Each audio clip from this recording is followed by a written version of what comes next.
We turn now to New Jersey Governor Chris Christie, who joins us from outside an ethanol plant in Jewell, Iowa. Governor, everyone is looking for a way to stop these kinds of attacks again, but in this case you had a woman who dropped off her 6-month-old child before going on this rampage. How would you ever create a system that could catch that kind of dedicated killer? Well, John, it's very hard. And listen, what I said in the aftermath of this, and by the way, on the first night of the coverage, I watched it for about an hour and a half, and I turned to my wife and said, this is a terrorist attack. I knew that because of the experience I've had as a U.S. attorney for 7 years investigating terrorists and bringing those cases. I don't know why the president hesitates for so long to call it exactly what it is, but what it'll tell you is if a developmentally disabled center in San Bernardino, California is a target, then every place in America is a target. And that's why it was so wrong for Congress and the president to pull back on our surveillance capability with the NSA, so wrong to demoralize our intelligence community through the report they issued at the end of this last year.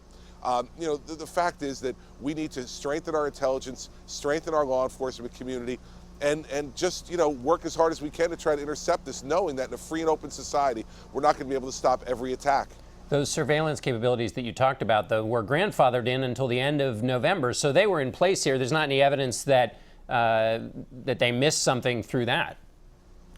Well, listen, I don't know as to San Bernardino, but I think certainly vis-a-vis Paris, our pulling back and our lessening our resources on intelligence, which the president has done also, has created a big problem. And I think we're going to see that Paris was an intelligence failure. And you're asking, what's the best way to do it? I've been doing this for 7 years before I was governor.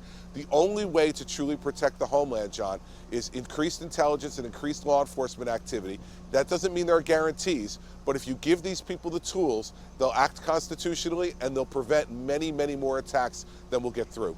Donald Trump suggests people should stop worrying about profiling Muslims in investigations, and that they should stop being so politically correct. Your reaction?